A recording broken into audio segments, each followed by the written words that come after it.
In a statistic I saw, it said that there were 3,000 lottery winners in Korea. Is there anyone here who won $1 million from a lottery? It seems no one has. Compared to Korea, the US has bigger lottery prizes.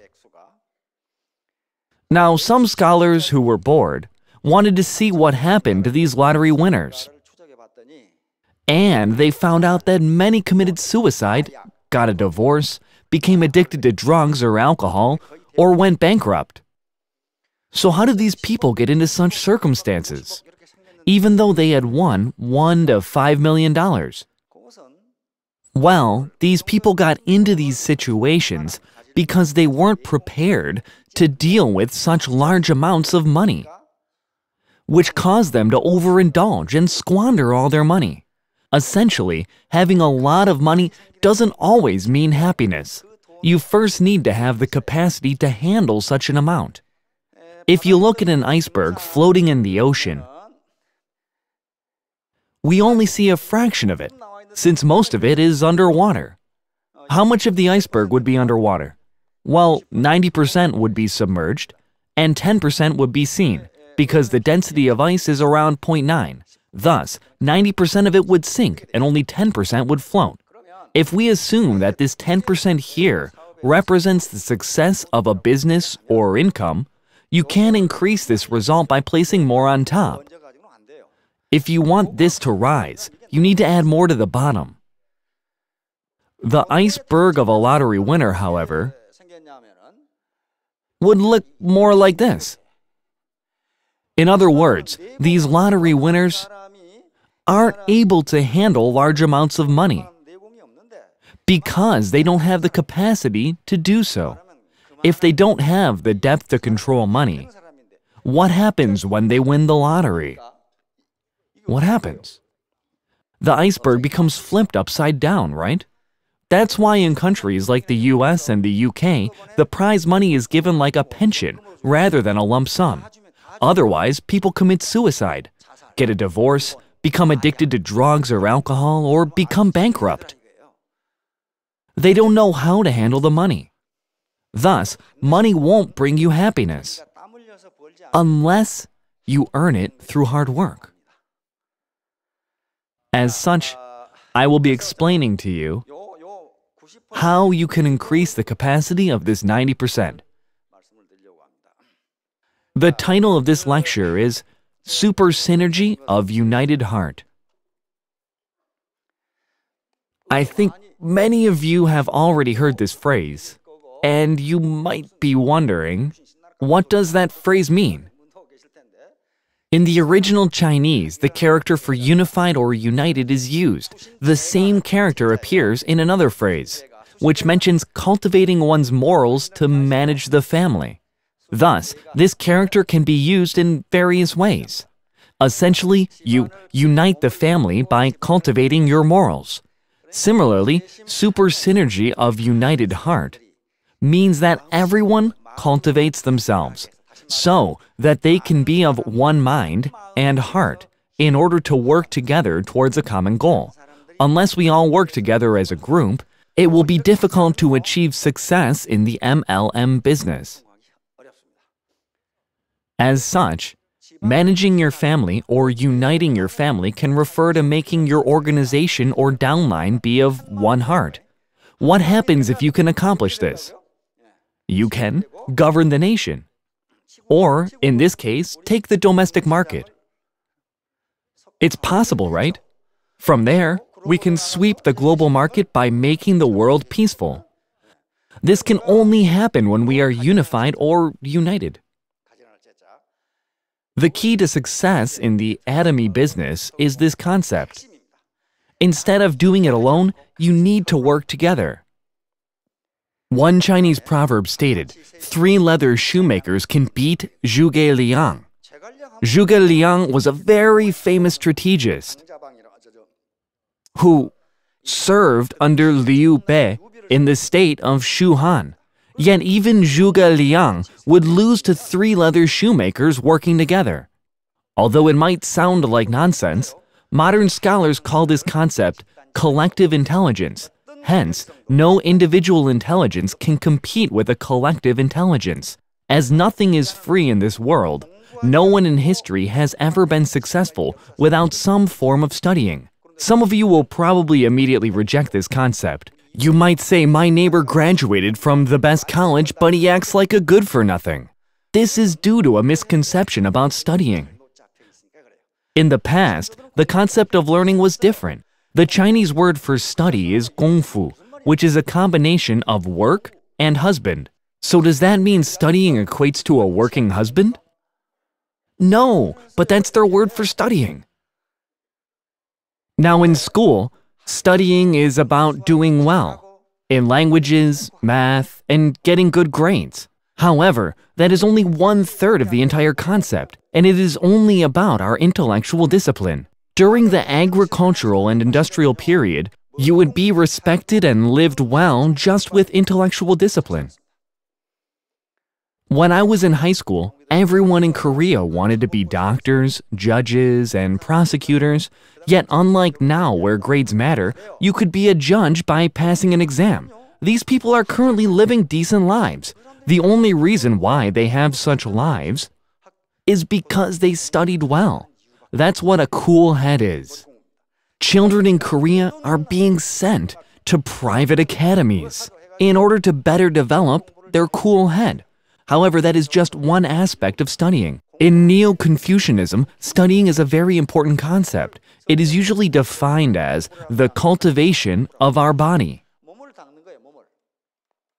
So what does that actually mean? Well, to them, the body included our head, our mind, and our physical body. Our complete body would consist of these 3 elements. Therefore, you can't study well just by learning with your mind. You also needed the discipline in your heart. Intellectual discipline is also known as having a cool head, which is about level-headedness and making rational judgment. Knowledge is necessary when making correct decisions. Generally, in economics and business administration, the reward for making the right decision in uncertainty is called profit. Therefore, if you can't make the right decision, you are bound to suffer losses instead of making profit. You need to have a cool head. Next would be the mind discipline, which is also known as warm heart. You might think that you could live well by tricking others, but I have yet to see anyone become successful. You need to have a warm heart. As long as you do something useful for your partners and eventually the citizens, many scholars believe that you will be able to achieve success. Characteristics like firm determination, earnest desire, morality, sincerity, and honesty all come from the heart. Now, even if you have a cool head and a warm heart, it will be for naught unless you take action. Thus, you need to have busy hands and feet, which means being healthy and industrious. Therefore, once you get a cool head and warm heart, you need to take action by having busy hands and feet. Out of all the cultivations that you need to do with your body, this last discipline is the hardest to train.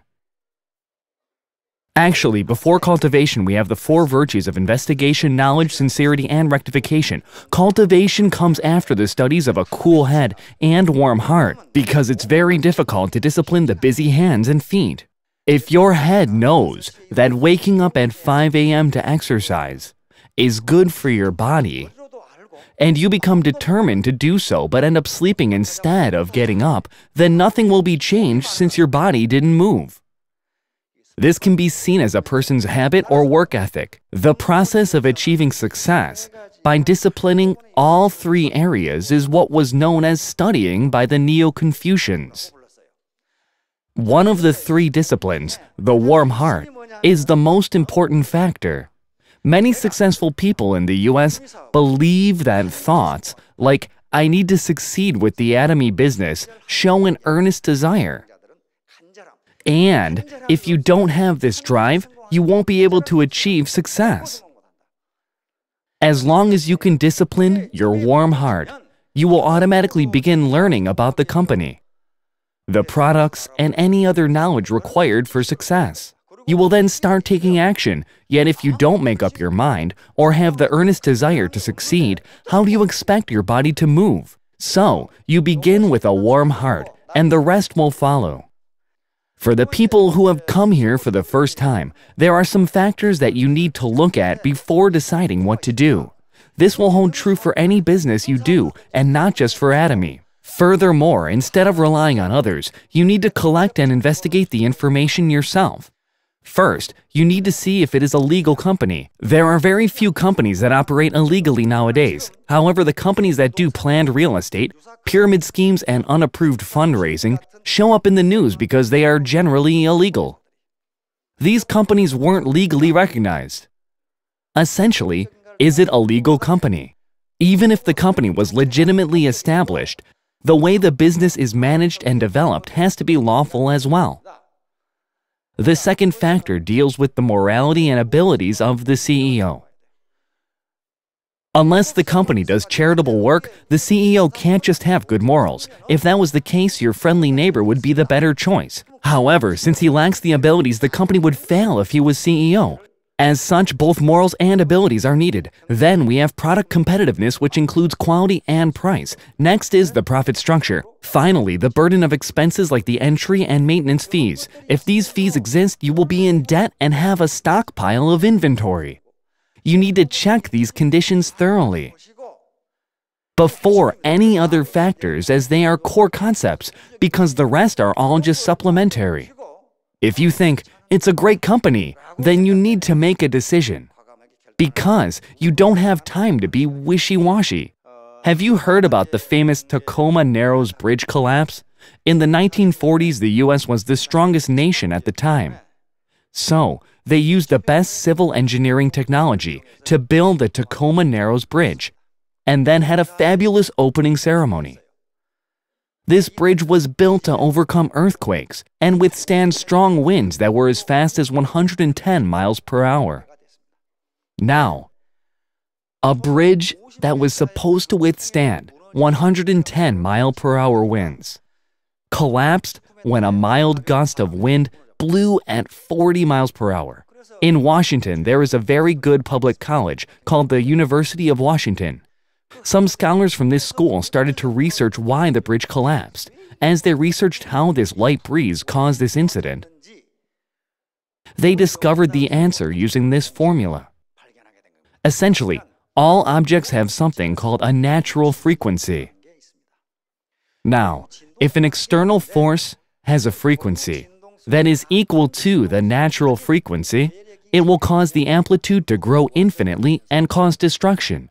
Therefore, even if it is a weak force, as long as the contractors have the same voice and work together, they will become infinitely stronger due to the synergistic effects. In this equation, we have the amplitude of oscillations, force of wind, natural frequency of bridge, and frequency of wind eddies. If the values of W0 and W1 are similar, the difference of the two squares will be closer to 0. If the difference equals 0, you will get an infinite value. If a frequency becomes infinite, it means it will collapse. A great example that shows why the half-smarters can succeed with the Atomy business is the Tacoma Narrows Bridge. No matter how weak a wind might be, you can still get infinite strength when everyone is of one voice. Again, this bridge was built to withstand 110 mile per hour winds because the natural frequency is equal to that of a 40 mile per hour wind. As such, if the wind blew at a speed less than or greater than 40 miles per hour, it wouldn't have affected this bridge. Anyway, even if something is weak, but you are able to become one, you will be able to get unlimited synergy. This is the current Tacoma Narrows Bridge, and it has been built so that the natural frequency doesn't occur when the wind blows. Otherwise, the bridge would collapse again if it did. Next, we have the Technomart in Seoul, which was in the news as well. People had to be evacuated after this building shook violently. Some engineers investigated why this happened. They wanted to know if it was a faulty design, or if something else caused this building to shake. This is the picture of the engineers doing some tests. On the 12th floor of the building, there was a fitness center. The newly hired fitness instructor wanted to passionately lead the class with Taebo, which combined Taekwondo and boxing. 1, 2, 1, 2. What happens as they continue to exercise? More and more power becomes applied, and the vibrations from this increased power was felt on the 30th floor. This means that the building shook, because the natural frequency of the 30th floor was equal to that of the Taebo steps. These people didn't feel anything because the frequencies were different. So what did the scientists find out? They found a change in the vibrations when everyone exercised together. Thus, the building could have collapsed if they had continued exercising. Eventually, the fitness center was closed down. Likewise, if you work together through super synergy of united heart, you can obtain great strength. You will be able to obtain a power like you've never seen. If you ever come across a honeybee hive, you sometimes see a lot of dead bees around it. This generally happens when the hive is attacked by a wasp, because one wasp has enough poison to kill 500 honeybees. Therefore, if a honeybee and wasp got into a one-on-one fight, it wouldn't stand a chance and lose immediately. As such, if you see a great number of honeybees lying dead around a hive, it means that a wasp attacked it. Now, what should the honeybees do? They need to fight 500 to 1. However, their victory is still not guaranteed for these bees. Hence, the honeybees rely on a different method to get rid of the wasp called thermal defense. In order to understand what that is, you need to first understand that a wasp will die if it reaches temperatures above 113 to 117 degrees Fahrenheit, while a honeybee can withstand an extra 1.8 degrees Fahrenheit. Due to this difference, hundreds of bees can surround a wasp, raise their internal core temperature to within that 1.8 degrees, and kill the wasp. The honeybees can survive because of that temperature gap. Basically, the honeybees work together to kill the wasp by surrounding and overheating it, because an individual honeybee can't do it alone. Similarly, if you compare human capital on a one-to-one basis, it would be difficult to say that people at Atomy have more capital to the people who work at distinguished companies. In a one-to-one battle, we will lose because they have a higher quality of human capital. If we wanted to beat them, it would be impossible to do it individually. That's where the super synergy of united heart comes in. Unless we join forces and work together, it will be impossible to beat them. The only way for people who have low human capital to raise their income to something higher is by working together and having a super synergy of united heart. For that reason, you can't do the Atomy business alone. There is a very famous African proverb that was used as a title for a Korean bestseller, and it read, "If you want to go fast, go alone. If you want to go far, go together." What do you think would happen if you traveled alone in Africa? You could get eaten by a lion, so you needed to travel together. The glass in this picture can break with sound because the natural frequency of the glass was the same as the sound. I think there was a high-pitched singer who placed a glass down and sang until it shattered. She was able to do this because her voice reached the high-pitched frequency cycle that matched the natural frequency of the gas to shatter it. This is what's known as resonance. When people work together as one, they can make the impossible possible. We need to have resonance in this business, which means we all have to be of one voice. In order for this to happen, you need to participate in the system. You need to come to the seminars to listen together. Think about the same things. Learn about the company policies and how the business will develop. Moreover, you should talk about and discuss the concerns that your partners have and enjoy meals together. That's how resonance can happen. Resonance is necessary if you want to succeed, and the best way to make it happen is by coming to the seminars. The most important concept for this lecture is having a warm heart, which is the determination to become successful, the earnest desire to succeed, and the willpower not to give up.